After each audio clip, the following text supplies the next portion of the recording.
Digital two analogue converter দিয়ে আপনি কিভাবে আপনার স্মার্ট টিভিটাকে, অর্থাৎ আপনার স্মার্ট টিভি থেকে কিভাবে আপনি অডিও আউটপুট নেবেন একটা কনভার্টার ব্যবহার করে, সেটা নিয়ে হচ্ছে আজকের ভিডিওটা। এবং আপনাদেরকে প্র্যাকটিক্যালি দেখানোর চেষ্টা করব এবং মাঝখানে কিছু প্রবলেম সলভ করে আপনাদেরকে দেখাবো। অনেকেই ভিডিও দেখিয়েছে, বাট এই ধরনের ভিডিও কিন্তু অনেকেই করেনি, অনেকেই প্রবলেম ফেস করছেন যে ডিজিটাল টু অ্যানালগ কনভার্টার লাগানোর পরেও আপনি অডিও ভালোভাবে আউটপুট পাচ্ছেন না।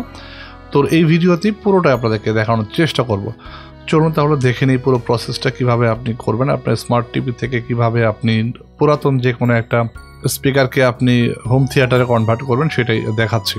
তো প্রথমে আমি একটা ডিভাইস দেখাচ্ছি আপনাদেরকে, এটা হচ্ছে ডিজিটাল টু অডিও কনভার্টার। এটা আপনি অনলাইনে পেয়ে যাবেন, বা আপনি যদি আমার কাছ থেকে নিতে চান সেটাও কমেন্ট করে আমাকে ভিডিওতে জানাতে পারেন।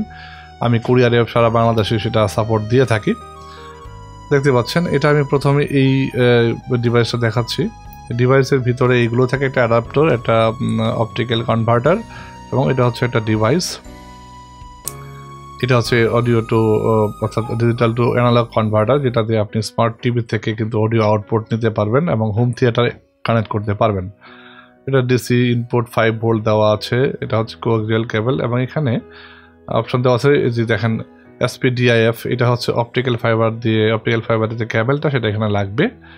এবং এই পাশে রয়েছে পাওয়ার অপশন, এবং দুই সাইডে একদমই ব্ল্যাঙ্ক রয়েছে। তো কীভাবে কানেক্ট করবেন প্রথমে দেখাচ্ছি। আমার ভিডিওটা একটু কোয়ালিটিটা একটু খারাপ, তারপর আশা করছি দেখা যাচ্ছে, এই জন্য সরি।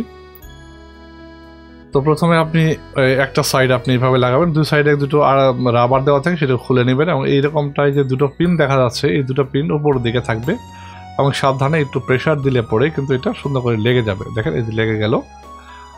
তো লেগে যাওয়ার পর সুন্দর করে লেগে যাবে।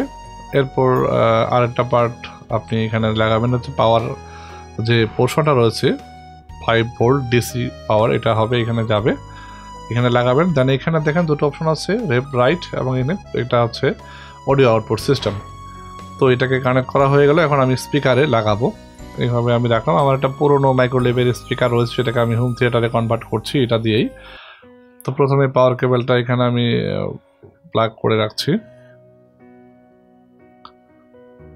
আপনারা চাইলে পরেও পাওয়ার কেবল দিতে পারেন। এটা হচ্ছে আমার 3.5 mm এর একটা জ্যাক। এটা স্পিকারের পিছন সাইড থেকে একটা লেগেছে, আর একটা এখানে আপনার কনভার্টারে লাগবে।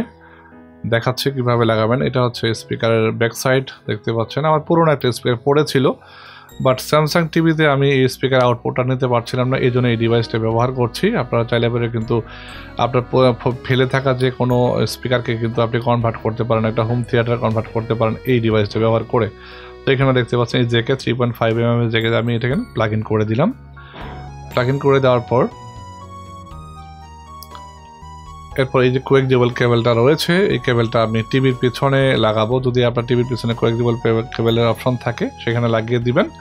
আমি এখানে অপটিক্যাল যে লাইনটা রয়েছে, কোয়াক্সিয়াল কেবল যেটাকে বলে আমরা অপটিক্যাল কেবল, অপটিক্যাল ফাইবারের লাইনের মতো কেবলটা, এই কেবলটা আমি এখানে লাগিয়ে দেবো। এই কনভার্টারটা আপনি বাজারে কিন্তু খুব সহজে পেয়ে যাবেন, অনলাইনে পেয়ে যাবেন। এইভাবে লাগিয়ে দিবেন। আপনার টিভিতে যদি আপনার 3.5 mm থাকে তাহলে তো আরও সহজেই লাগাতে পারবেন। আপনার এই অপটিক্যাল ফাইবার কেবল না হলেও চলবে। ঠিক সেমভাবে এরকম করে কানেক্ট করে নেবেন।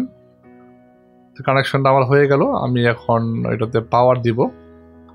দেখতে পাচ্ছেন স্যামসাং টিভিতে কিন্তু আপনার 3.5 mm এর আউটপুট সিস্টেম নাই, তো আমি পাওয়ার দিচ্ছি। পাওয়ার দেওয়ার পর দেখেন একটা সাউন্ড পেয়েছেন, শব্দ পেয়েছেন, এবং আউটপুটটা কিন্তু অলরেডি চলে এসছে। এখানে পাওয়ার চলে এসছে, তার মানে হচ্ছে কানেকশনটা প্রপারলি হয়েছে। এরপর আমি টিভিটাকে অন করে নিচ্ছি পাওয়ার দিয়ে। এবং এই স্যামসাংয়ের সাথে যে স্পিকার আপনি হোম থিয়েটার বা আলাদা স্পিকার কিনতে চান সেটার দাম প্রায় 18-20 হাজার টাকার মতো। তো দেখছেন সাউন্ডটা শুনতেই পেয়েছেন। এখন আমি যদি এখান থেকে একটু সেটিংসে যাই, অলরেডি সাউন্ড চলে এসছে। সেটিংসে যাব, সেটিংসে যাওয়ার পর একটু সেটিংস চেঞ্জ করতে হবে আপনার। সেটিংসে যাওয়ার পর এখান থেকে আমি যাব হচ্ছে সাউন্ডে আপনার সিলেক্ট করার পরে এখন সাউন্ড আউটপুট দেখেন অপটিক্যাল অলরেডি হয়ে গেছে। যদি অপটিক্যাল না হয় এটার উপর ক্লিক করলে পরেই আপনি অপশন পেয়ে যাবেন TV speaker plus optical. TV স্পিকারে দিলে আপনি টিভি স্পিকার আউটপুট চলে আসবে। তো স্যামসাং টিভিগুলো ছোট বা স্লিম হওয়ার কারণে স্পিকার আউটপুটটা সুন্দর হয় না। তো আপনি এখান থেকে অপটিক্যাল সিলেক্ট করে দিবেন এবং হেভি সাউন্ড পাওয়া যাচ্ছে অপটিক্যাল থেকে। এবং এরপরে আপনি এক্সপার্ট সেটিংসে যাবেন। এক্সপার্ট সেটিংসে যাওয়ার পর এই সেটিংসে অনেকে দেখায় না, যার কারণে আপনার মুভি দেখতে গেলে সাউন্ড আউটপুট পাওয়া যায় না, শব্দ করে এক্সট্রা। তো এখান থেকে ডিজিটাল আউটপুট ফর এখানে অটো দেওয়া থাকবে, আপনি এটাকে PCM এ কনভার্ট করে নেবেন, সিলেক্ট করে নেবেন। তো আমি এখান থেকে PCMটা সিলেক্ট করে দিচ্ছি এখান থেকে। ওকে, দেন আমি এখান থেকে বের হয়ে যাবো, আর কোনো কাজ নেই। ব্যাক করে বের হয়ে যাচ্ছে। যাওয়ার পর আমি যদি ইউটিউবে ঢুকি, দেখতেন শুনতেই পাচ্ছেন সাউন্ড কিন্তু অলরেডি চলে এসছে, আউটপুট পাচ্ছে। আমি একটা অডিও সং চালাই। Wow, that's good. টিভির স্পিকারের তুলনায় আমার যে পুরনো স্পিকারটা পরে রয়েছিল সেটাকে কিন্তু আমি হোম থিয়েটারে কনভার্ট করে ফেলেছি অলরেডি, এবং সাউন্ডও অনেক সুন্দর শোনা যাচ্ছে। ভিডিওতে অত ভালো শোনা যাচ্ছে না, কিন্তু আমার কাছে আমি রিয়েল লাইফে শুনছি তো অনেকে ক্লিয়ার এবং স্বচ্ছ স্মুথ সাউন্ড আসতেছে, কোনো ডিলে নাই। তো আমি যদি একটা মুভি দেখাই, দেখেন মুভিরও সাউন্ড চলে আসছে।